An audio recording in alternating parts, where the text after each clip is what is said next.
तो आज हमें डिस्कशन करना है कि कैसे हमें इंस्टॉल करना पड़ता है कोड ब्लॉक्स। सबसे ज़्यादा दिक्कतें आती हैं ये चेक करने में कि हमारे सिस्टम में कौन सा वर्जन वर्क करेगा। तो आपको देखना पड़ेगा कि आपका सिस्टम 64 बिट है या 32 बिट है, जिसके लिए आपको दिस पीसी पे राइट क्लिक करके प्रॉपर्टीज़ देखनी पड़ती हैं।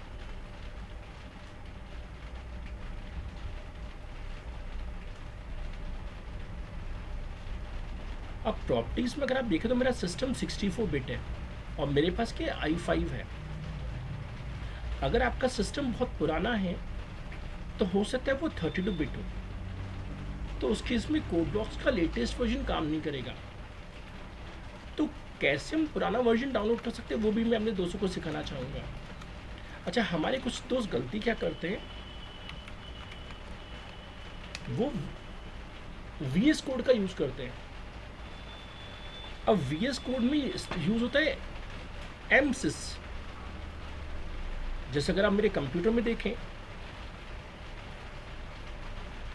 तो मेरे कंप्यूटर में भी एम सिस है। होता क्या कि वी एस कोड एम सिस का यूज़ करता है। तो आप में से जितने भी स्टूडेंट ने पहले से ही वी एस कोड इंस्टॉल करके रखा हुआ है, उसके बाद अगर आप कोड ब्लॉक्स को इंस्टॉल करोगे तो दिक्कतें आएंगी। तो मैं एज्यूम करके चल रहा हूँ कि सभी दोस्तों ने पहले कभी ना कभी वी एस कोड इंस्टॉल किया होगा। अब एक बार अगर हमने वी एस कोड इंस्टॉल किया तो ऊपर कोड ब्लॉक्स कैसे वर्क करता है वो हमें समझना होगा।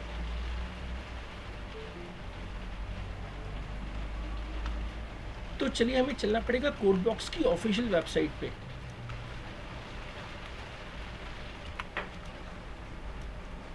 तो हम चलते हैं कोड ब्लॉक्स की ऑफिशियल वेबसाइट पे,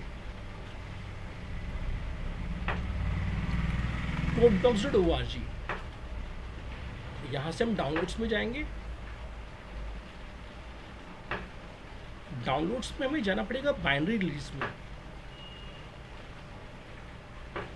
बाइनरी में विंडोज़।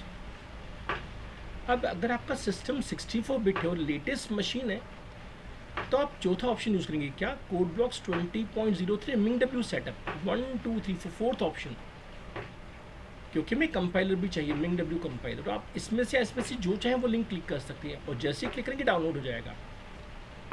अब जिन दोस्तों का पुराना मशीन है उनके लिए नीचे ऑप्शन दिया हुआ है, देख लिखा है ओल्डर रिलीज, इस पर क्लिक करेंगे। लिखा है 1712, इस पर क्लिक करना पड़ेगा आपको। अब ओल्डर रिलीज में भी ऑप्शन अवेलेबल है मैक, लाइनक्स और विंडोज़। अब यहाँ पे भी ऑप्शन आ रहा है कि आपको क्या चाहिए। तो 1 2 3, ये जो तीसरा ऑप्शन है मिंग डब्ल्यू सेटअप, ये आपको डाउनलोड करना पड़ेगा। तो जितनी भी दोस्तों की पुरानी मशीन है उनको ये इंस्टॉल करना पड़ेगा। मैंने इसकी एड्रेस कॉपी कर ली है। फ़ायदा क्या होगा कि मैं आप लोगों को ये इन्फॉर्मेशन सेंड कर सकता हूँ, जिससे कि आप फ्यूचर में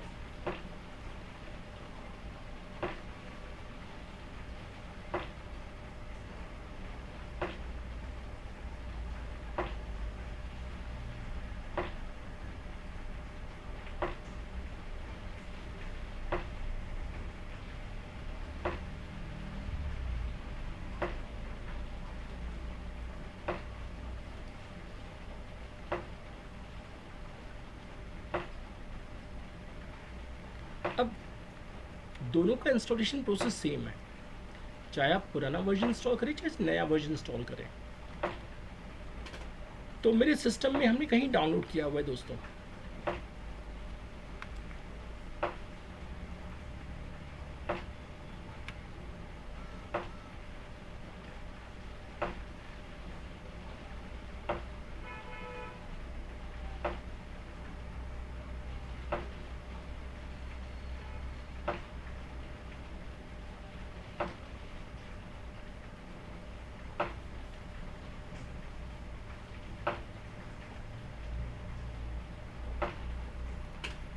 अब जैसा कि मैंने कहा कि वर्जन, कोई भी इंस्टॉलेशन का तरीका वही है। तो बस हमें राइट क्लिक करना है दोस्तों और कहना है run as administrator.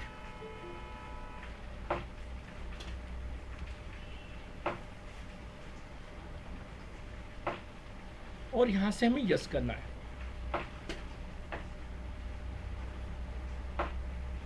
Welcome screen आ गई, हमने नेक्स्ट कहा।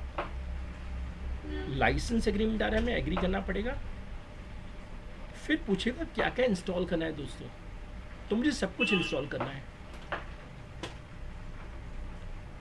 फिर लोकेशन पूछ रहा है, तो बाय डिफॉल्ट लोकेशन क्या रहती है, C:, program files code blocks. हमें इंस्टॉल पे क्लिक करना है, लेकिन मैं इंस्टॉल पे क्लिक नहीं करूंगा क्योंकि मेरे सिस्टम में पहले से इंस्टॉल्ड है। अब एक बार जब आप इंस्टॉल कर लेते हैं दोस्तों, तो आपके डेस्कटॉप पे कोड ब्लॉक्स का आइकन बन जाता है।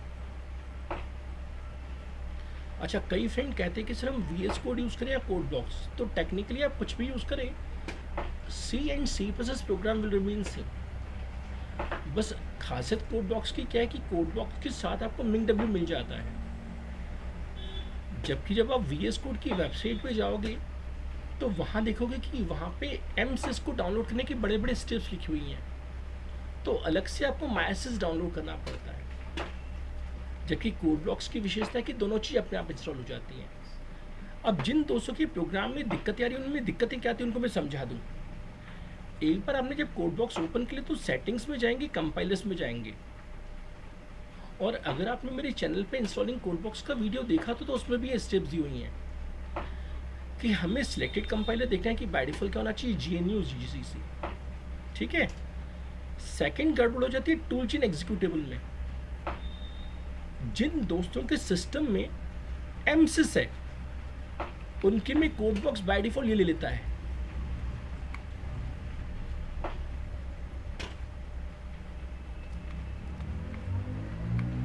अब सिंपल सी बात है कि अगर वो MSys 64 ले लेगा तो फिर तो कोड ब्लॉक्स चलना ही नहीं है। तो बस मेरे दोस्तों को करना क्या है, यहाँ से ट्रिपल डॉट पे क्लिक करना है, और आपको याद होगा अभी हमने इंस्टॉलेशन कहा कि थी C ड्राइव, प्रोग्राम फाइल्स, और प्रोग्राम फाइल्स में क्या, कोड ब्लॉक्स, और कोड ब्लॉक्स के अंदर क्या दोस्तों, MinGW, और ओके।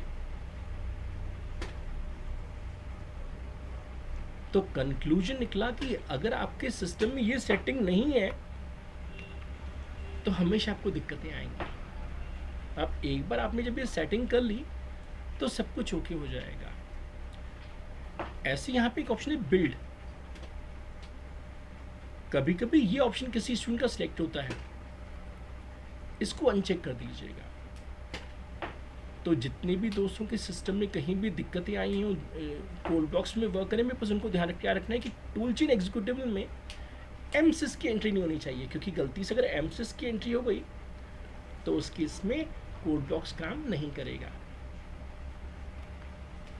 चलिए, अब समय आ चुका है कि आज हम एक छोटा सा एग्जाम्पल प्रोग्राम सीखें और सिस्टम के लिए समझें कि उस प्रोग्राम का मतलब क्या है।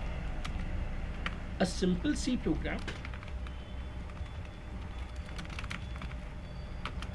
And its explanation. तो छोटा सा हम एक C प्रोग्राम बनाएंगे और उसका एक्सप्लेनेशन सीखेंगे यूजिंग कोड ब्लॉक्स। तो जब भी हम कोड ब्लॉक्स में काम करते तो पहले हम क्या करते हैं, फाइल में जाके कहते हैं न्यू फाइल और कहते हैं एम्प्टी फाइल। स्टेप 2 में हमें कोड टाइप करना पड़ता है। अब C लैंग्वेज केस सेंसिटिव है। केस सेंसिटिव का मतलब छोटे बड़े का आपको ख्याल रखना पड़ेगा कि क्या छोटा क्या बड़ा। अब हमें कुछ इस तरह से प्रोग्राम लिखना पड़ेगा, हैश इंक्लूड std.h, फिर लिखेंगे इंट मेन, और यहां पर हम लिखेंगे दोस्तों प्रिंट एफ हेलो वर्ल्ड, या जो भी आप मैसेज देना चाहें। अब यहाँ पर मैंने स्लैशिंग क्यों लगाया है आपको मैं भी समझाऊंगा, और फिर रिटर्न 0। तो जब भी हम घर में कोड ब्लॉक्स इंस्टॉल करते तो उसके बाद फिर हम ये प्रोग्राम बना के देखते हैं कि हमें कुछ मैसेज मिल रहा है या नहीं। अगर हमें कुछ मैसेज मिल रहा है मीन्स हमारी सेटिंग्स एकदम ओके हैं। अच्छा, इसके बाद हमें स्टेप 3 क्या करनी है, हमें फाइल में आके सेव एज करना है।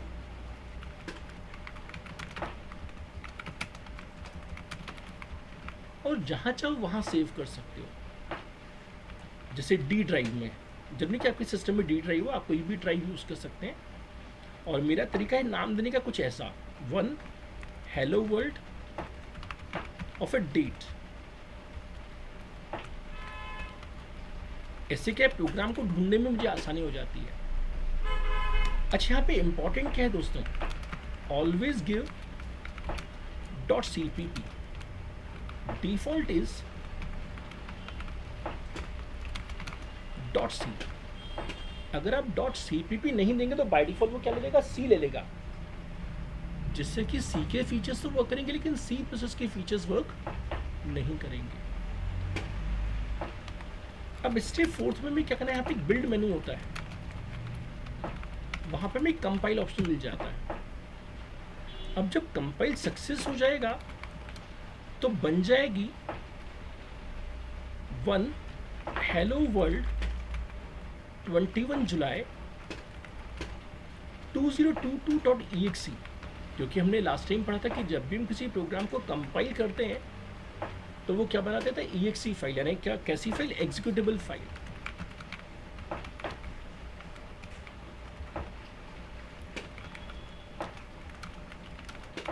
कंटेनिंग 01 कोड, हम जानते हैं कि 01 कोड को हम क्या कहते हैं, मशीन कोड कहते हैं। अब स्टेप फिफ्थ में क्या करना होगा, सिंपली फिर से बिल्ड मेनू में जाएंगे और कहेंगे रन। अब ऐसे टीचर में आपको एक बार ये स्टेप्स दिखवा रहा हूँ। अब जब जब आप प्रोग्राम बनाएंगे तो हर बार आपको क्या करना है, इन्हीं स्टेप्स को रिपीटेडली परफॉर्म करना है। तो whenever we have to write the program we have to perform all these steps again and again. तो चलिए अब हम इस प्रोग्राम को रन करने की कोशिश करें। तो मैं स्टूडेंट हूँ दोस्तों, तो मुझे टीचर ने कहा कि फाइल में क्या करना है, न्यू और फिर एम्प्टी फाइल। फिर टीचर ने कहा कि प्रोग्राम को टाइप करो, तो मैं प्रोग्राम टाइप कर रहा हूँ।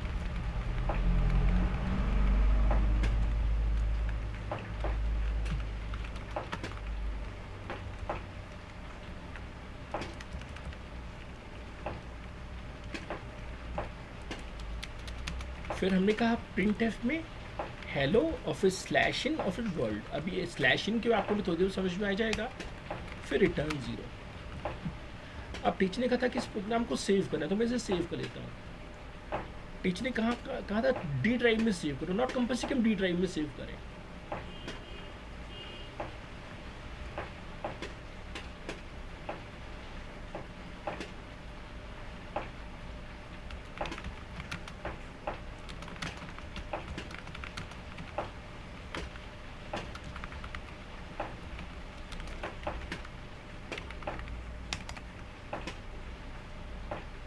तो हमेशा की तरह में इसे नाम देंगे वन हेलो वर्ल्ड और फिर डेट। देखिए इस टेक्निक का फ़ायदा क्या है, इस टेक्निक से हम फाइल का नाम देख के समझेंगे कि भाई हमारा आज का पहला प्रोग्राम है जिसको मैंने नाम दिया था हेलो वर्ल्ड, और किस डेट पे बनाया था, 21 जुलाई पे। तो ढूंढने में हमें आसानी हो जाएगी। फिर हमने कहा सेव। अब जैसा कि टीचर ने कहा कि हमें बिल्ड में जाके क्या करना है, कंपाइल करना है। अगर आप कोई शॉर्टकट याद रखते तो आप शॉर्टकट भी यूज़ कर सकते हैं, कंट्रोल शिफ्ट F9 और कंट्रोल F10। तो मैं यहाँ से कंपाइल कर लेता हूँ। यहाँ पे व्यू में एक ऑप्शन होता है लॉग ऑप्शन, जिसका शॉर्टकट है F2 बटन। लॉग विंडो में दिख जाता है दोस्तों कि हमारा प्रोग्राम में कोई एरर तो नहीं है। तो सिस्टम बता रहा है भाई भूपेंद्र तेरे प्रोग्राम में कोई एरर नहीं है, 0 एरर 0 वार्निंग्स। और सिस्टम बता रहा है कि तुम्हारे कंप्यूटर ने क्या बना दी, एक exe file one hello world dot exe, यानी exe फाइल बन चुकी है। बस हमें करना क्या है, इसे रन करना है। तो यहाँ से भी रन कर सकते हो दोस्तों, और चाहो तो यहाँ से भी रन कर सकते हो। और ऐसे टीचर में शॉर्टकट इसलिए यूज़ नहीं करता हूँ क्योंकि मुझे पता है मैंने शॉर्टकट प्रेस किया, लेकिन जो मुझे सुन रहे हैं उनको नहीं पता कि मैंने शॉर्टकट यूज़ किया था। तो उनको लगेगा कि ऑटोमेटिक रन हो गया, तो उनको ये ना लगे कि ऑटोमेटिक रन हो गया। तो it is always better for me to use the menu system. तो मैं यहाँ से रन कर लेता हूँ। तो देखो दोस्तों यहाँ पे लिखा है हेलो, और फिर यार लाइन क्यों चेंज हो गई, क्योंकि सी लैंग्वेज में स्लैशिंग का मतलब है न्यू लाइन।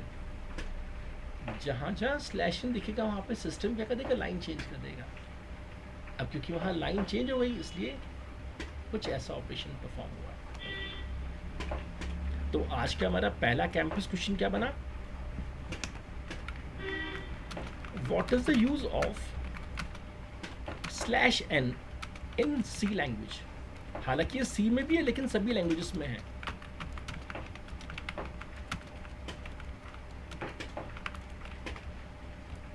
तो टेक्निकली जो जो फीचर्स हम सी में पढ़ते हैं वो फीचर्स बाकी प्रोग्रामिंग लैंग्वेजेस भी सपोर्ट करती हैं। तो इसका आंसर है दोस्तों, it stands for new line.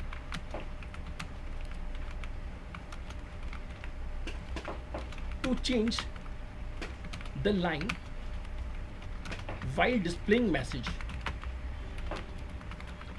using printf। अब मैं फर्स्ट ईयर का स्टूडेंट हूँ और मेरा नाम राज है। तो पता है दोस्तों, टीचर मुझे क्या कहेगी कॉलेज में? कहेगी कि तुम अपना नाम वर्टिकली लिख के दिखाओ। तो देखिए, मैं राज हूँ दोस्तों, मैं इस लाइन को हटा देता हूँ। अब मैं क्या लिखता हूँ? राज। जब हम किसी प्रोग्राम में चेंज करते हैं, हमें उसे फिर से सेव करना पड़ता है। तो ये सेव पे मैं क्लिक कर रहा हूँ। हमें कंपाइल करना पड़ता है, तो कंपाइल करूँगा। तो whenever you make change you to compile it. तो मैं रन करता हूँ। तो राज अभी सीधे आ रहा है, यानी हॉरिजॉन्टल आ रहा है, लेकिन टीचर चाहते हैं कि राज कैसा है? वर्टिकल। तो आज हमने क्या पढ़ा? /n। तो बस जहाँ जहाँ लाइन चेंज करनी है वहाँ पे क्या लगा दो? /n। तो आर के बाद लाइन चेंज होगी, फिर ए के बाद लाइन चेंज होगी। काश मेरा नाम राजू होता, तो फिर से /n। तो कंक्लूजन निकला कि जहां जहां लाइन चेंज करनी हो वहां पे हम /n लगा सकते हैं। तो देखो दोस्तों, क्या प्रिंट हो गया? राजू। कारण क्या कि फर्स्ट ईयर में टीचर को डायरेक्टली इनडायरेक्टली चेक करना पड़ता है कि कितने बच्चों को प्रोग्रामिंग आती है। अब सिंपल सी बात है, जिन जिन दोस्तों को प्रोग्रामिंग आती होगी वो ये करके दिखा देंगे, और जिनको नहीं आती होगी प्रोग्रामिंग वो कर नहीं पाएंगे। तो टीचर फिर जजमेंट करती है कि कैसे पढ़ाना है।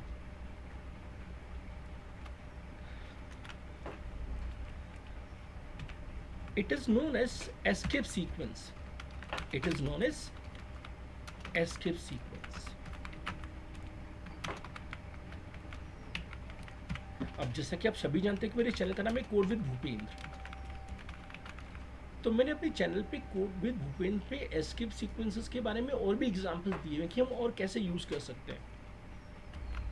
तो ये लिंक आपको मैं प्रोवाइड कर रहा हूँ, अगर आप चाहें तो इस वीडियो को देख सकते हैं, जिसमें आप सीख पाएंगे कि /n के अलावा हम और क्या क्या यूज़ कर सकते हैं। हमने आज प्रोग्राम में सबसे पहले देखा हैश। हैश को हम कहते हैं दोस्तों प्री प्रोसेसर।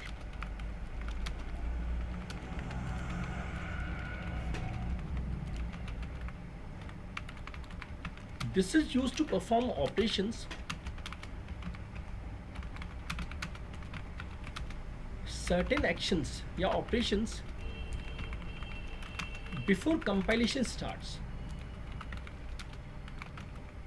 हम जानते हैं कि हमने अभी प्रोग्राम को कंपाइल किया था, तो कभी कभी हम चाहते हैं कि कुछ ऑपरेशन हम कंपाइलेशन से पहले परफॉर्म करें। तो जो भी ऑपरेशन कंपाइलेशन से पहले परफॉर्म करना है उसके आगे हम क्या लगाएंगे? Hash.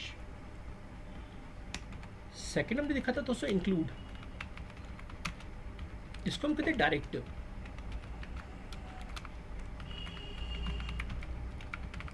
To add some header file.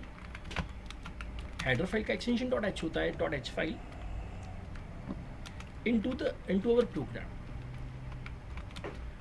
Dennis ने जब सी प्रोग्रामिंग बनाया तो उन्होंने पहले से ही कई फीचर्स बना के रखे, जैसे अभी हमने प्रिंटफ यूज़ किया। प्रिंटफ मैंने नहीं बनाया दोस्तों, प्रिंटफ पहले से बना हुआ है। तो कभी कभी हम क्या चाहते हैं कि जो पहले से ही बना हुआ फीचर है वो हमारे प्रोग्राम में ऐड हो जाए। तो ऐड करने के लिए हम क्या लिखते हैं? इंक्लूड। जैसे अभी एग्जाम्पल हमारा क्या बन गया था दोस्तों? हमारा एग्जाम्पल क्या बन गया था? Hash include std.h। क्योंकि हम सिस्टम से क्या रिक्वेस्ट करे थे? सिस्टम से हम रिक्वेस्ट करे थे कि हमारे प्रोग्राम को कंपाइल करने से पहले कृपया करके आप किसे ऐड कर दीजिए? std.h को। अब सवाल आता है ये std.h क्या है? Stands for standard input output.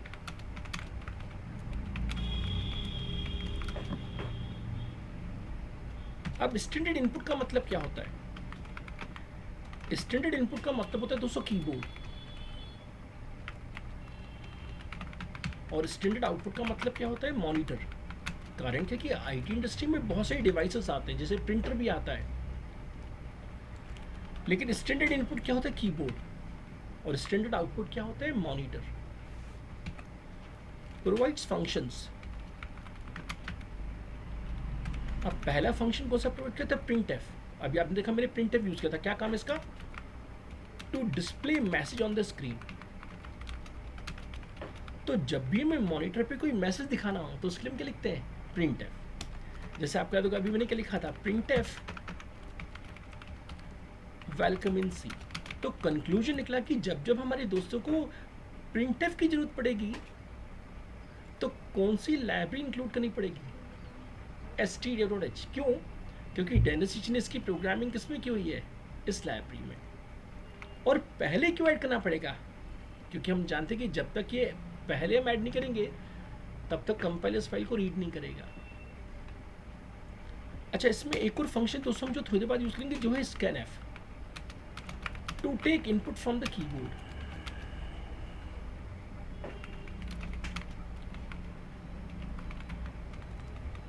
कभी कभी हमें यूजर से इनपुट लेना पड़ता है दोस्तों। अभी हम कुछ एग्जांपल सीखेंगे जिसमें हम यूजर से इनपुट लेंगे। हालांकि मैं अभी इसका मतलब नहीं समझाऊंगा, लेकिन हाँ आगे चल के हम ऐसा कुछ लिखेंगे।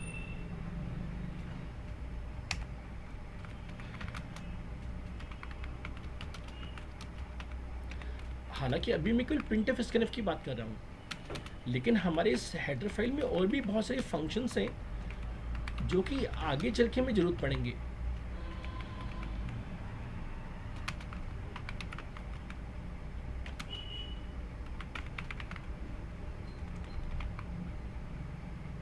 तो टेक्निकली एक लाइब्रेरी में कई फंक्शंस हो सकते हैं, लेकिन आज की क्लास में हमारा फोकस केवल दो ही फंक्शन है, प्रिंटफ और स्कैनफ। अब हमने लिखा था दोस्तों मेन। अभी मेन क्या है? It is a special function. Function को मैं एफ लिखता हूं। Act as program entry point for operating system.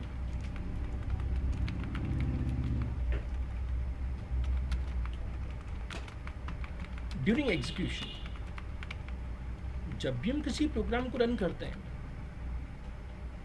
तो हमारा ऑपरेटिंग सिस्टम कहाँ से एंट्री लेता है? मेन फंक्शन से। अब इसका मतलब क्या हुआ आपको मैं करके दिखाना चाहूँगा। ये मेन की मैं स्पेलिंग चेंज कर देता हूँ दोस्तों। अब इसे कंपाइल करते हैं।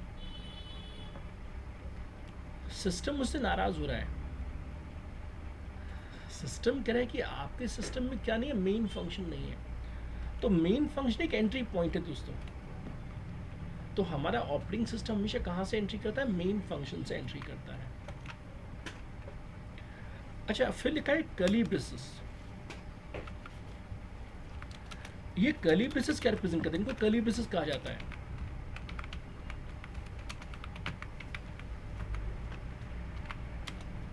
Represents start and end of the block respectively. जैसे इंग्लिश ग्रामर में पैराग्राफ होता है, वैसे ही प्रोग्रामिंग में क्या होते हैं दोस्तों? ब्लॉक होते हैं। तो टेक्निकली मैं सिस्टम को बता रहा हूँ कि मेन फंक्शन कहाँ से कहाँ तक है। यहाँ से शुरू हो रहा है, यहाँ पे खत्म। अब देखिए यहाँ पे ये माइनस साइन दिख रहा है, इसको हम क्लोज भी कर सकते हैं। आज तो मैं केवल एक ही फंक्शन बना रहा हूँ, लेकिन आगे चल के हम और भी बहुत सारे फंक्शंस बनाएंगे। जब हम बहुत सारे फंक्शंस बनाएंगे तो उस केस में हर फंक्शन का क्या होगा? एक ब्लॉक होगा। तो कंक्लूजन निकला कि हर फंक्शन किसमें होता है? एक ब्लॉक। अब आप कहेंगे सर ये इंट क्या है? Int represent int with main. Here int represents return type, means what function what the function will return back.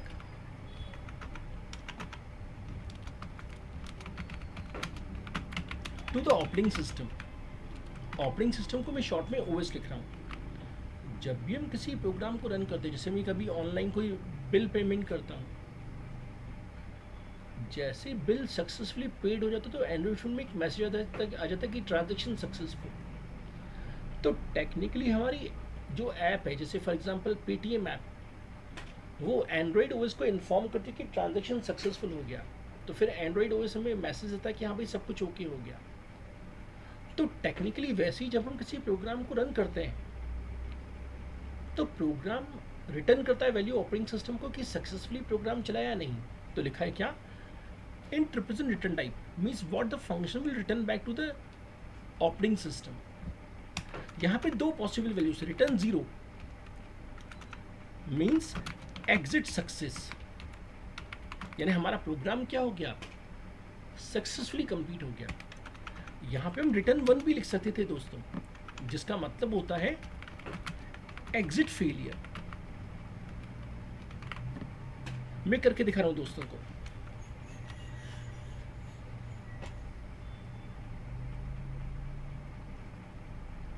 ये प्रोग्राम रन हो चुका है. यहाँ देखिए लिखा रहा है दोस्तों प्रोसेस रिटर्न 0, यानी हमारे ऑपरेटिंग सिस्टम को पता चल गया कि भाई प्रोग्राम सक्सेसफुली कंप्लीट हो गया. हमने नीचे लॉग विंडो देखी थी, लॉग विंडो में ये 0 दिखा रहा है ना, सब कुछ ओके है. क्यों ना मैं यहाँ पे 1 कर दूं, कंपाइल और रन. प्रोग्राम तो अभी भी चलेगा, लेकिन यहाँ पे रिटर्न क्या रहा है, 1. और देखो लॉग विंडो पहले नीली आ रही थी, लेकिन अब क्या आ रही है, रेड. क्योंकि रेड किसे रिप्रेजेंट करता है, मिस्टेक को. तो टेक्निकली 0 रिप्रेजेंट करता है सक्सेसफुल कंप्लीशन को और 1 रिप्रेजेंट करता है फेलियर को. जब भी मैं इंटरव्यू में बैठता हूँ मुझसे पूछा जाता है कि भाई रिटर्न 0 और रिटर्न 1 का मतलब क्या, तो मैं हमेशा एटीएम का एग्जाम्पल देता हूँ कि एटीएम ने कार्ड इंसर्ट किया, विड्रॉ ऑप्शन पे क्लिक किया, 20,000 टाइप किया, लेकिन उस दिन मशीन में पैसे ही नहीं थे, तो ट्रांजैक्शन क्या हो गया, फेल. तो टेक्निकली हमारे एटीएम मशीन ने क्या रिटर्न किया, फेलियर मैसेज कि भाई आपका ट्रांजैक्शन नहीं हो पाया. लेकिन जब एटीएम मशीन में पैसे होते तो सक्सेसफुल हो जाता है सब कुछ और पैसे बाहर आ जाते हैं. अगर ये रिटर्न का कंसेप्ट नहीं होता तो उस केस में मशीन कैसे बता पाती कि ट्रांजैक्शन हो पाएगा कि ट्रांजैक्शन नहीं हो पाएगा. अब टीचर मुझसे कहेंगे भाई भूपेंद्र, जहाँ रिटर्न 1 लिखा है वहाँ पे क्या हम एग्जिट फेलियर भी लिख सकते हैं क्या? बिल्कुल लिख सकते हैं. यानी आपको रिटर्न 0 या रिटर्न 1 लिखने की जरूरत नहीं, आप लिख सकते हैं एग्जिट फेलियर, लेकिन उसके लिए एक हेडर फाइल और चाहिए, हैश इंक्लूड stdlib. हमारे सी लैंग्वेज में बहुत सारी लाइब्रेरीज हैं. तो मैं इंटरव्यू में कहूँगा कि हमें रिटर्न 0 या रिटर्न 1 लिखने की जरूरत नहीं है. ज़्यादा अच्छा ऑप्शन क्या है, सक्सेस और फेलियर. लेकिन सक्सेस और फेलियर के लिए हमें कौन सी लाइब्रेरी और चाहिए, stdlib. अब देखिए मैं इसे कंपाइल करता हूँ. देखिए मैंने लिखा था फेलियर, लेकिन वैल्यू क्या मिल रही है, 1. जैसे प्रूव हो गया कि फेलियर की वैल्यू क्या है, 1. अच्छा अब मैं यहाँ पे क्या लिख सकता हूँ, एग्जिट सक्सेस. तो सिंपली हम इंटरव्यू में कहेंगे कि सक्सेस और फेलियर ऑपरेटिंग सिस्टम को बताता है कि प्रोग्राम सक्सेसफुली चला या प्रोग्राम फेल हो गया. हमारे एजुकेशन प्रोग्राम में तो कोई अंतर आएगा ही नहीं. अंतर कहाँ का, एटीएम मशीन में. एटीएम मशीन में अगर सब कुछ सक्सेसफुली हो गया तो ही पैसे बाहर आएंगे, अगर फेलियर हो गया तो पैसे बाहर नहीं आएंगे. फेलियर के कई कारण हो सकता है कि आपके पिन नंबर गलत हो या ओटीपी आपने गलत टाइप किया हो. अब देखिए यहाँ पे हमें क्या मिल रहा है, 0. जिससे प्रूव हो गया दोस्तों कि सक्सेस की वैल्यू क्या है, 0 और फेलियर की वैल्यू क्या है, 1. अच्छा अंत में यहाँ पे दोस्तों हम सेमीकोलन दिख रहे हैं, इसको सेमीकोलन कहते हैं. It represents end of statement as we use dot in English to complete the statement. जब हम बचपन में गांधी जी पे ऐसे लिखा करते थे तो बहुत सारे सेंटेंसेस हुआ करते थे और हर सेंटेंस के बाद हम क्या लगाते थे, डॉट. जिससे कि टीचर समझ जाए कि वो स्टेटमेंट क्या हो गया या सेंटेंस क्या हो गया कंप्लीट। दोस्तों वैसे ही प्रोग्राम किससे बनता है, स्टेटमेंट से बनता है। तो टीचर मुझसे पूछेंगे भाई भूपेंद्र इसमें कितने स्टेटमेंट हैं, तो आप सभी बड़े आराम से बता सकते हैं कि इस प्रोग्राम में कितने स्टेटमेंट हैं। दो स्टेटमेंट है, क्योंकि दो स्टेटमेंट क्या क्या लगा हुआ है, सेमीकोलन। और ब्लॉक कितने हैं यहाँ पे, एक ये ब्लॉक है, ये दूसरा ब्लॉक और ये तीसरा ब्लॉक। हालांकि बाकी ब्लॉक्स का भी कोई ज़रूरत नहीं, इसको मैं हटा देता हूँ। अच्छा, अब हमें अपने आप से पूछना है हर लाइन के बारे में कि हमारे मन में इनमें से किसी भी लाइन में डाउट है या नहीं। तो अब मैं डिस्कशन करना है एल्गोरिदम के बारे में। अब कभी कभी हमारे कोई नए फ्रेंड आते हैं और कहते हैं सर मैं प्रोग्रामिंग का एक्सपर्ट बनना चाहता हूँ। तो प्रोग्रामिंग के एक्सपर्ट आप तभी बन पाएंगे जब आप प्रोग्राम से पहले उसका लॉजिक सोच पाए। कारण क्या कि मार्केट में प्रोग्रामिंग लैंग्वेज तो बहुत सारी अवेलेबल है, पाइथन भी अवेलेबल है, जावा भी अवेलेबल है, सी शार्प भी। मान लीजिए कि किसी फ्रेंड ने सब टेक्नोलॉजी सीख ली, सब प्रोग्रामिंग लैंग्वेज सीख ली, लेकिन उसे लॉजिक ही नहीं आता, तो टेक्निकली उसे कुछ भी नहीं आता। तो जब भी हम कोई प्रोग्राम बनाते तो पहले उस प्रोग्राम का हम ब्लूप्रिंट बनाते हैं। जैसे घर बनाने से पहले उसका नक्शा बनवाना पड़ता है कि कहाँ पे क्या होना चाहिए। तो जैसे आर्किटेक्ट बिल्डिंग की डिज़ाइन बनाता है, वैसे प्रोग्राम का क्या बनता है, लॉजिक या ब्लूप्रिंट। हमेशा हर प्रोग्राम की पहली स्टेप क्या होती है, उसका एल्गोरिथम डिज़ाइन करना। और इसकी खासियत है किसी प्रोग्रामिंग लैंग्वेज पर डिपेंडेंट नहीं है। आप जावा सीखो, चाहे सी सीखो, चाहे पाइथन सीखो, लॉजिक हमेशा वही रहेगा। इसमें सेट ऑफ लॉजिकल स्टेप्स होती हैं सीक्वेंस वाइज की, भाई क्या क्या आपको ऑपरेशन परफॉर्म करना है। और इसको हम सिंपल इंग्लिश में भी लिख सकते हैं। और हर एल्गोरिदम फाइनाइट स्टेप के बाद कंप्लीट होती है, यानी ऐसा कोई एल्गो नहीं होगा जो इन्फाइनाइटली चलता रहेगा। हर एल्गो को कहीं ना कहीं कंप्लीट होना होगा। जैसे फॉर एग्जांपल सबसे आसान होता है 2 नंबर का एडिशन का लॉजिक। भाई सिंपल सी बात है, यूजर से आप क्या पूछते हो, इनपुट ए। अब यहाँ पे हम ए को कहते हैं वेरिएबल, क्योंकि इसकी वैल्यू कुछ भी हो सकती है। हमने कहा इनपुट बी, यानी सेकंड वैल्यू इनपुट करवा लिया। अब ए भी पता है, बी भी पता है दोस्तों, तो सी का फॉर्मूला क्या होगा, ए प्लस बी। और फिर हमें प्रिंट करना है दोस्तों, तो टेक्निकली किससे प्रिंट करना है, सी को। और फिर क्या, फिनिश। तो आपने देखा इसमें कहीं प्रिंट एफ नहीं है, कहीं स्कैन एफ नहीं है। और जिस दिन हमारा इंटरव्यू होता है दोस्तों, उस दिन इंटरव्यू साफ कहता है कि आप एल को लिख के दिखा दो।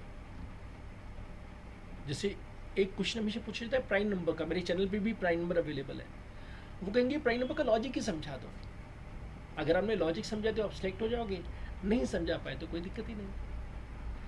तो कंक्लूजन निकला कि जब भी हम कोई प्रोग्राम बनाते तो पहले क्या बनाते, लॉजिक।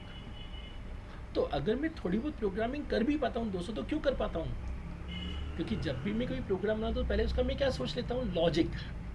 और लॉजिक हमेशा प्रैक्टिस से और समय से इम्प्रूव होता जाता है।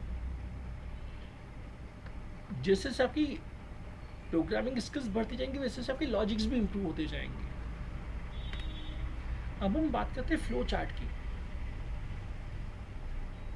जब हम अपने प्लॉट का किसी आर्किटेक्ट को डिज़ाइन बनाने कहते हैं तो पहले वो प्लान करता है, हमसे एक रफ आइडिया ले लेता है कि सर आप कितने बेडरूम चाहते हैं, कितने किचन चाहते हैं, आप गार्डन चाहते हैं या नहीं, कार पार्किंग चाहते हैं या नहीं। तो एक रफ आइडिया ले लेता है, और रफ आइडिया के बाद वो स्केच बनाता है घर में।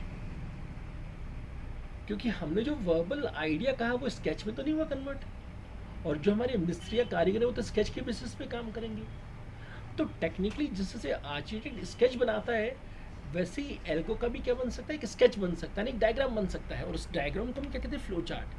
तो लिखा हुआ है कि हमने जो एल्गो बनाया, उसी एल्गो को ये पिक्चर के फॉर्म में रिप्रेजेंट करने के लिए क्या है, फ्लो चार्ट। इसमें हम कुछ set of standard symbols use करते हैं। जैसे आपने अगर कभी ध्यान से देखा हो दोस्तों, तो आर्किटेक्ट के पास भी बहुत से सिंबल्स होते हैं कि दरवाज़ा किससे रिप्रेजेंट किया जाता है, विंडो किससे रिप्रेजेंट की जाती है, सीढ़ियाँ किससे रिप्रेजेंट की जाती हैं। तो आप में से अगर किसी फ्रेंड का ब्रांच आर्किटेक्ट रहा हो, तो टीचर्स आपको पढ़ाएंगे कि किसके लिए कौन सा सिंबल यूज़ करना है। वैसे ही फ्लो चार्ट में भी क्या होते हैं, सिंबल्स होते हैं। ये प्रोग्राम डिजाइन करने की सेकंड स्टेप होती है। और इसको समझना ज़्यादा आसान है कंपेयर टू एल्गोरिदम। तो लिखा है easier to understand logic flow. साथ साथ ये प्रोग्रामिंग लैंग्वेज के इंडिपेंडेंट है। जब तक आप बिगनर हैं तब तक मैं हर प्रोग्राम का एल्गो भी सिखाऊंगा, फ्लो चार्ट भी। और जैसे जैसे आप उनकी प्रैक्टिस होती जाएगी तो मैं कोई एक ही चीज़ बनाऊंगा। अब सवाल आता है कि फ्लो चार्ट में कौन कौन से सिंबल्स यूज़ करने हैं। तो कॉमन सिंबल्स में पहला सिंबल है इलिप्स। यह हम यूज़ करते हैं स्टार्ट या स्टॉप के लिए। नेक्स्ट हम यूज़ करते हैं रोम्बस। कभी कभी हमें फैसले लेने होते हैं, जैसे अभी मैंने अपने दोस्तों को ऑप्शन दिया हुआ है कि भाई बारिश पड़ रही हो तो घर से अटेंड करो, और बारिश नहीं पड़ रही हो तो यहाँ आके भी अटेंड कर सकते हो। तो दैट इज डिसीजन मेकिंग। कभी कभी मैं प्रोग्राम में कुछ इनपुट लेने होते हैं, कुछ आउटपुट डिस्प्ले करना होता है, तो इनपुट या आउटपुट डिस्प्ले करने के लिए पैरेललोग्राम। कभी कभी कोई फ्लो चार्ट एक पेज में कंप्लीट नहीं होता, तो हम अगले पेज पे कनेक्ट करने के लिए क्या लगा सकते हैं, कनेक्टर। कभी कभी हमें कुछ कैलकुलेशन करनी पड़ती है, जैसे C equal to A plus B. तो C equal to A plus B calculation है, तो कैलकुलेशन के लिए क्या यूज़ करेंगे, रेक्टेंगल। अब अगली क्या स्टेप लेनी है, उसके लिए क्या होता है, डायरेक्शन ऑफ फ्लो। जैसे हम देख रहे हैं कि एमपी नगर जोन 1 और जोन 2 में अभी मेट्रो ट्रेन के लिए पिलर्स लगाए जा रहे हैं। तो डेफिनेटली कोई बड़ा आर्किटेक्ट होगा जो इनको इंस्ट्रक्शन देता होगा कि भाई किस डायरेक्शन में आपको काम करना है, कि अभी क्या काम करना है, फिर क्या काम करना है, फिर क्या काम करना है। क्योंकि अगर प्रॉपर फ्लो नहीं होगा तो फिर काम ही नहीं हो पाएगा कभी। तो टेक्निकली एरो का रिप्रेजेंट करेगा नेक्स्ट ऑपरेशन। जैसे दोस्तों अभी हमने 2 नंबर का एडिशन का देखा था, तो सबसे पहले टीचर ने इलिप्स क्यों यूज़ किया, क्योंकि इलिप्स का काम क्या था, स्टार्ट या स्टॉप। फिर टीचर ने इनपुट के लिए पैरेललोग्राम क्यों यूज़ किया, क्योंकि हमने पढ़ा था कि इनपुट के लिए क्या यूज़ होता है, पैरेललोग्राम। तो इनपुट ए, इनपुट बी, तो ए भी इनपुट हो गया, बी भी इनपुट हो गया। अब रेक्टेंगल क्यों यूज़ किया, क्योंकि रेक्टेंगल किसके लिए यूज़ होता है, कैलकुलेशन परफॉर्म करने के लिए। और अंत में दोस्तों हमने प्रिंट किया सी, क्योंकि जो सिंबल इनपुट के लिए है वही सिंबल किसके लिए है, आउटपुट के लिए। अच्छा, अंत में स्टॉप क्यों, क्योंकि जब जब हम किसी लॉजिक को स्टार्ट करेंगे तो लॉजिक को हमें स्टॉप भी करना होगा। अभी जो चीज़ मैंने अपने दोस्तों के लिए थ्योरेटिकली लिखी थी उसको मैंने यहाँ पे फिगर से भी समझाया हुआ कि जब भी हम कोई टिपिकल सी प्रोग्राम बनाएंगे तो वो कैसा दिखेगा। तो पहले क्या होगा, हैश इंक्लूड और फिर हेडर फाइल का नाम। यहाँ पे हैश रिप्रेजेंट करें प्री प्रोसेसर यानी बिफोर कंपाइलेशन। मेन कैसे एक्ट करता है, S program execution entry point. और कर्ली ब्रेसेस क्या रिप्रेजेंट कर रहे हैं, ब्लॉक। और यहाँ पे इंटीजर क्या है, फंक्शन की रिटर्न वैल्यू। आप में से कई फ्रेंड ने कभी टर्बो सी में काम किया होगा, तो टर्बो सी में वॉइड मेन भी चलता है। तो टर्बो सी में वॉइड मेन भी चलता है, इंट मेन भी, लेकिन कोड बॉक्स में क्या चलता है, केवल इंट मेन। आप मेरा एक वीडियो देख सकते हैं Turbo C versus Code Blocks, जिसमें मैंने समझा हुआ कि टर्बो सी और कोड बॉक्स में क्या अंतर आते हैं। जो लेटेस्ट कंपाइलर वो कोड बॉक्स पे बेस्ड है। अब यहाँ पे हम कोई भी लॉजिक लिख सकते हैं, यानी जब भी हम कोई प्रोग्राम बनाएंगे तो ये सब चीज़ें हमें करनी पड़ेंगी, बस कौन सा हिस्सा चेंज होगा, ये हिस्सा चेंज होगा। यहाँ पे रिटर्न ज़ीरो का मतलब क्या है, कि हम प्रोग्राम को क्या वैल्यू रिटर्न करना चाहते हैं।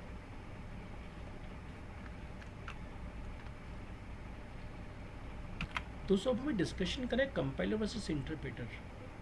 तो मार्केट में 2 तरह की प्रोग्रामिंग आती हैं। एक प्रोग्रामिंग लैंग्वेज जो कंपाइलर पे बेस्ड होती है और एक दूसरी प्रोग्रामिंग लैंग्वेज जो इंटरप्रेटर पे बेस्ड होती है। जैसे मान लीजिए कि आप मेरे पाइथन के बैच में बैठे हुए हैं, तो पाइथन में कंपाइलर नहीं, पाइथन में इंटरप्रेटर यूज़ होता है। तो मैं डेवलपर हूँ, मैं पाइथन का सोर्स कोड लिखूंगा जिसका एक्सटेंशन क्या रहेगा, .py। ये मैं भेजूंगा इंटरप्रेटर के पास। अब इंटरप्रेटर भी एक तरह का ट्रांसलेटर है और डायरेक्टली ये बनाता है 01010101 यानी मशीन कोड।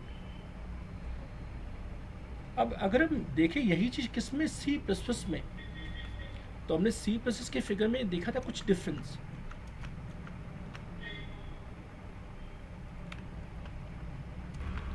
अब हम डिफरेंस देखिए, कहाँ डिफरेंस आया। यहाँ पे इंटरप्रेटर डायरेक्टली 0 1 बना रहा है, जबकि कंपाइलर की खासियत क्या है दोस्तों, ये EXE फाइल बना रहा है। तो मुझसे इंटरव्यू में पूछा क्या कि कंपाइलर और इंटरप्रेटर में मेन डिफरेंस क्या है। तो इंटरप्रेटर की खराबी क्या है कि इंटरप्रेटर जब हमारे कोड को पढ़ता है तो 0 1 तो बनाता है, लेकिन किसी फाइल में स्टोर नहीं करता। तो अगर मुझे 10 बार प्रोग्राम को चलाना है तो 10 के 10 बार हमें किसका जरूरत पड़ेगा, पाइथन के इंटरप्रेटर का। जबकि कंपाइलर की सबसे अच्छी खासियत क्या है कि एक बार आपका प्रोग्राम सक्सेसफुली कंपाइल हो गया तो मशीन कोड बन जाएगा। फिर एक बार चलाओ चाहे 2 बार चलाओ चाहे 10 बार चलाओ, आपको किसको चलाना है, मशीन कोड को। जैसे अभी हमने एक छोटा सा प्रोग्राम बनाया था, अब क्योंकि ये प्रोग्राम सही है तो आप डायरेक्टली इसे क्या कर सकते हो, रन, क्योंकि सिस्टम में इसकी क्या बन गई, EXE फाइल। तो टेक्निकली कौन सी प्रोग्रामिंग लैंग्वेज ज़्यादा अच्छी होती हैं, which are based on compiler, क्योंकि कंपाइलर की खासियत क्या है, वो EXE फाइल बना देता है। हाँ, इंटरप्रेटर की खासियत है, इंटरप्रेटर हमारे कोड को लाइन बाय लाइन रीड करता है, जिस लाइन में एरर होगा वहीं रुक जाएगा। जबकि कंपाइलर की खराबी क्या है कि कंपाइलर पूरे पूरा कोड रीड करता है और लास्ट में बताता है कि आपके प्रोग्राम में ये मिस्टेक्स हैं, जिससे कि नया डेवलपर सोच में पड़ जाता है यार ये मिस्टेक हमने की कहाँ। जैसे कल एक मेरे पुराने स्टूडेंट ने जावा का कोड भेजा तकरीबन 200 लाइन का, और कह रहा था सर मैं ढूंढ ही नहीं पा रहा कि मिस्टेक कहाँ है। क्यों? क्योंकि जहाँ उसने मिस्टेक की थी वो उस लाइन पे तो रुक ही नहीं रहा था, वो तो लास्ट में बता रहा था कि भाई कहाँ कहाँ मिस्टेक है। जबकि उसकी 3 मिस्टेक थी, line number 9, line number 21, line number 36 में। तो कंक्लूजन निकला कि अगर हमें एरर ढूंढना हो तो उसके लिए इंटरप्रेटर बहुत अच्छा है, क्योंकि उसी लाइन पर रुक जाता है। लेकिन हम चाहते हैं कि हमारी मशीन कोड जनरेट हो जाए, तो बेटर ऑप्शन क्या है, कंपाइलर। जावा में 2 फेस होते हैं। जावा में पहले फेस में कंपाइलर यूज़ होता है और सेकेंड फेस में क्या यूज़ होता है, इंटरप्रेटर, जिससे कि हम कंपाइलर के भी फ़ायदे ले पाएँ और इंटरप्रेटर के भी फ़ायदे ले पाएँ। तो हम बात कर रहे थे हेडर फाइल्स के बारे में कि हेडर फाइल्स क्या है।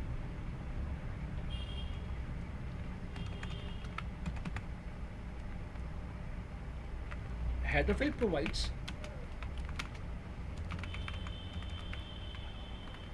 Built in functions.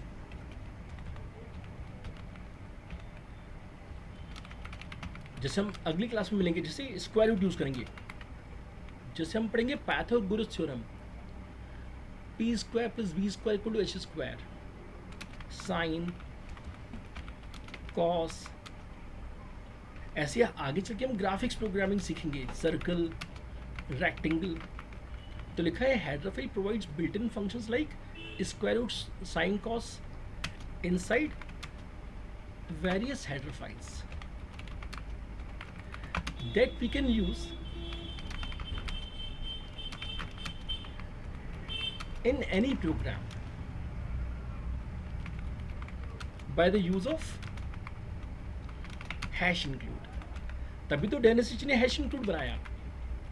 तो मुझसे इंटरव्यू में पूछा गया भाई भूपेंद्र, डेनिस को हैश इंक्लूड बनाने की जरूरत ही क्या थी, वो तो डायरेक्टली सी कंपाइलर में सब कुछ ऐड कर देता। तो अगर हमारे डेनिस सब प्रोग्राम में सब कुछ इंक्लूड कर देते तो फ़ायदा क्या होता, हमें ये लिखना नहीं पड़ता। लेकिन दोस्तों नुकसान होता, अगर हमारे प्रोग्राम में सब कुछ इंक्लूड हो जाता तो प्रोग्राम की साइज़ तो बहुत ज़्यादा बड़ी हो जाती। तो हमें इंटरव्यू में आंसर देना पड़ेगा कि हेडर फाइल का एडवांटेज क्या है कि बस उतना ही इंक्लूड होगा जितना आप कहोगे। तो कुछ ऐसी खराब प्रोग्रामिंग लैंग्वेजेस है जिसमें सब कुछ इंक्लूड हो जाता है। तो हम बच्चों को तो लगता है भाई ये बड़ी अच्छी प्रोग्रामिंग है, सब कुछ इंक्लूड हो गया, लेकिन टेक्निकली उस प्रोग्राम की साइज़ बड़ी होगी। लेकिन थैंक्स टू सी प्रोग्राम आपको जो ज़रूरत है बस वही ऐड होगा, जिस कारण से प्रोग्राम की साइज़ हमेशा क्या रहेगी, कॉम्पैक्ट। जैसा कि मैंने लास्ट टाइम बताया था कि हमारे जितने भी इलेक्ट्रॉनिक डिवाइस उनमें माइक्रो कंट्रोलर यूज़ होता है, और इन सब माइक्रो कंट्रोलर में कौन सी प्रोग्रामिंग यूज़ होती है, सी प्रोग्रामिंग, क्योंकि सी प्रोग्रामिंग की विशेषता है छोटे से छोटे में भी इंस्टॉल हो जाता है। अच्छा, कॉमन हेडर फाइल्स, हालांकि हेडर फाइल्स की कोई लिस्ट नहीं है। अच्छा, एक इंटरव्यू क्वेश्चन कवर कर लेते हैं।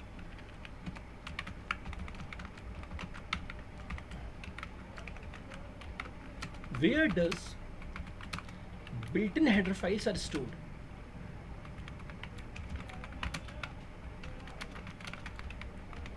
In the compiler. तो आंसर है दोस्तों inside include folder. जैसे आज हमने क्या देखा था दोस्तों, C कॉलन्स, प्रोग्राम फाइल्स, फिर हमने देखा था क्या, कोड ब्लॉक्स, फिर हम देखा था मिंग GW.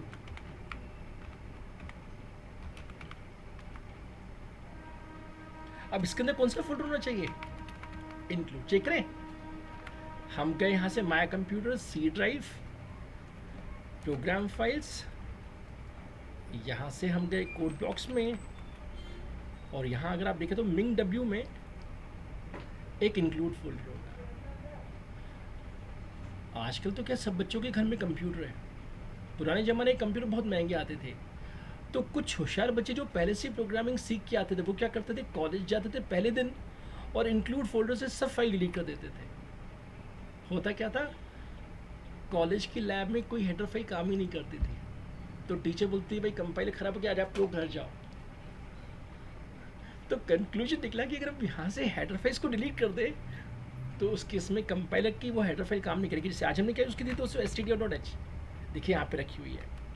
काश मैं इसको डिलीट कर दूँ या इसका मैं नाम चेंज कर दूँ तो उस केस में ये वर्क नहीं करेगा. तो आज मेरे दोस्तों को समझ में आ गया कि जितनी भी बिल्ट इन हेडर फाइल्स वो किसके अंदर होती हैं, इंक्लूड के अंदर. तो कॉमन हेडर फाइल्स में कौन कौन सी हेडर फाइल हमें याद आ रही है. सबसे पहले तो हमने देखी कौन सी थी, stdio.h, जिसका फुल फॉर्म क्या था, स्टैंडर्ड इनपुट आउटपुट. जैसे जैसे हमारे बैच आगे बढ़ेगा हम और भी हेडर फाइल्स के बारे में सीखेंगे. एक हम यूज करेंगे दोस्तों conio.h, जिसका मतलब होता है कंसोल इनपुट आउटपुट. अब सिंपल सी बात है, इसके बाद हम क्या यूज करेंगे, mat.h, provides mathematical function.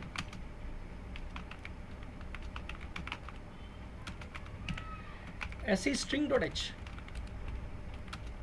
Provides string function. String का मतलब है ग्रुप ऑफ कैरेक्टर्स. ऐसे ctype.h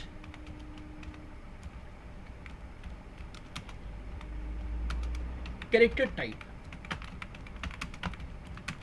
to perform operation on single character.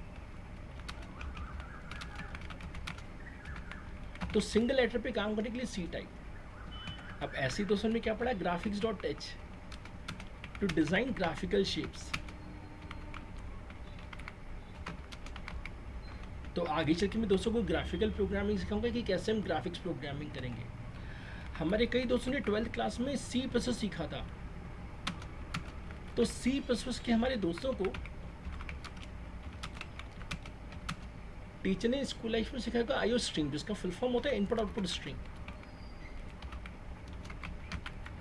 Provides cout cin similar to printf scanf. तो जो काम मैं अभी printf scanf से सीखूंगा वही काम हम आगे चल के किससे सीखने वाले दोस्तों, सी आउट और सीन से.